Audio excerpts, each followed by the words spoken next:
बहुत बड़ी खबर आ रही है। नीट परीक्षा, नीट की यूजी की जो परीक्षा उसको रद्द कर दिया गया है। यानी उन छात्रों के लिए बहुत बुरी खबर जो साल भर इस परीक्षा के लिए मेहनत करते हैं, तैयारी करते हैं, लेकिन क्या मिला आखिरकार? नीट परीक्षा को एक बार फिर रद्द करने का जो फैसला है वो लिया गया है। पेपर लीक का जो मामला सामने, हालांकि इसको लेकर यह कहा गया कि अभी फिलहाल यह कहना ठीक नहीं कि लीक है, लेकिन अब यह बहुत बड़ी खबर आ रही है। नीट पेपर लीक के सीबीआई जांच के आदेश दिए गए। अभी तक राजस्थान की जो एसओजी है वो इस पूरे मामले में जांच कर रही थी। कई छात्रों से पूछताछ की गई। कहा गया कि इन्होंने बाकायदा वो क्वेश्चन बैंक खरीदा है। और देखिए, ये टीवी9 की मुहिम का बहुत बड़ा असर है।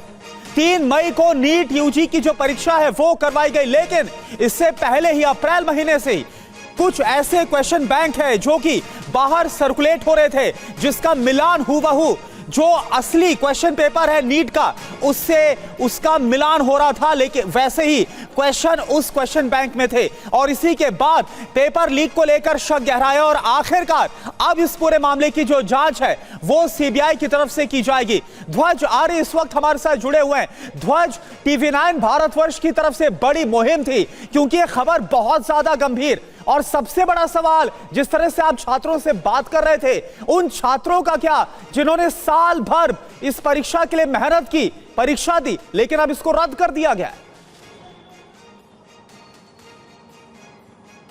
बिल्कुल, देखिए, जिस तरीके से हम लगातार इस खबर का पीछा कर रहे थे, जिस तरीके से एक एक इनपुट हम निकालकर जो है अपने दर्शकों को बता रहे थे, तो ये टीवी9 भारतवर्ष की खबर पर मोहर लगी है। और जिस तरीके से कल जो गोविंद सिंह डोटासरा यानी कि पीसीसी चीफ हैं, उन्होंने भी ये कहा था कि सीबीआई को इसकी जांच जो है दी जाए, तो उसके बाद में ये बड़ी खबर निकल कर आ रही है कि नीट परीक्षा को रद्द कर दिया गया और सीबीआई को जाँच इसकी दे दी गई है। राजस्थान के एसओजी ने जो है लगातार जो खुलासे हम कर रहे थे राजस्थान के एसओजी से बात करके, जिस तरीके से इनपुट निकल कर आ रहे थे, जिस तरीके से जो है बिल्कुल एक आदमी को अरेस्ट किया गया। जयपुर से मनीष को अरेस्ट किया गया था, आरके कंसल्टेंसी के आरके मंडाविया को जो है सीकर से अरेस्ट किया गया।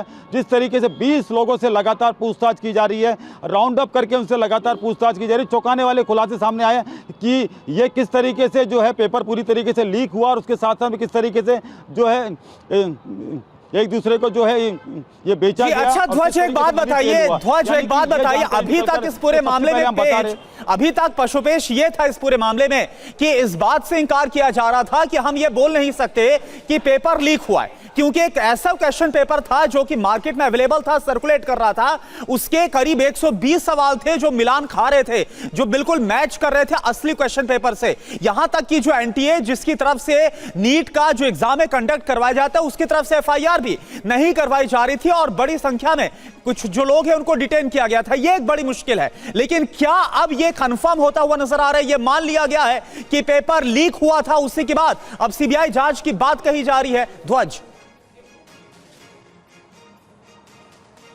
जिस तरीके से नीट का जो पेपर होता है 180 क्वेश्चन अटेम्प्ट करने पड़ते हैं, उसमें 120 क्वेश्चन मिलना अपने आप में ये लीक की तरफ इशारा कर रहा था। लगातार जो है गैस पेपर की बात कही जा रही थी, लेकिन ये कहीं ना कहीं जिस तरीके से आंकड़ा 120 का आंकड़ा 120 क्वेश्चन का आंकड़ा जो कि 300 से ऊपर की जो है नंबर देता है छात्र को, ये आंकड़ा अपने आप में बता रहा था कि लीक हुआ है। और जिस तरीके से एसओजी के अधिकारी लगातार हमसे बात करके हमें सूचना दे रहे थे, जिस तरीके से बता रहे थे इसकी तार अन्य राज्यों में भी है, यानी कि एनटीए ने भी माना है कि अन्य राज्यों बिल्कुल देश भर के कई अलग अलग राज्यों में इसकी जो तार है वो जुड़ते हुए नजर आए और इसी के बाद ये फैसला लिया गया। लेकिन 23 लाख, आप देखें बहुत बड़ी संख्या है, 23 लाख छात्रों को एक बार फिर से जो परीक्षा है देनी होगी। कुमार कुंदर इस वक्त हमारे साथ जुड़े और शालिनी वाजपेयी भी हमारे साथ है। कुमार, क्या जानकारी, क्योंकि अब सीबीआई इस पूरे मामले की जांच करेगी। देखिए, बहुत ही इंटरेस्टिंग था और टीवी9 भारतवर्ष लगातार इस खबर को राजस्थान से लेकर दिल्ली तक दिखा रहा था और यह बता रहा था कि किस तरीके से इस पूरे मामले में सवाल उठ रहे हैं। सबसे बेसिक और अहम सवाल यह था कि जिस तरीके से क्वेश्चनों का मिलान होना, देखिए आपको समझना पड़ेगा, 2 सेट क्वेश्चन तैयार होते हैं, सेट 1 सेट 2। सेट 1 में जो क्वेश्चन तैयार हुए उसमें लगभग 120 सवाल ऐसे थे जो 10 दिन पहले गेस्ट पेपर में ऑलरेडी आ चुके थे और वो पेपर में जो सवाल आए थे वो अक्षरशः कॉमा फुल स्टॉप सब कुछ सेम था। तो ये कहीं ना कहीं सवालों के घेरे में लाया और उसी के बाद सारी कहानी शुरू हुई। केरल से ये विवाद निकला और राजस्थान पहुंचा, और राजस्थान में जिस तरीके से कोचिंग सेंटर वालों ने इस बात को लेकर थाने में कंप्लेन की, उसके बाद से नेशनल टेस्टिंग एजेंसी भी जागा।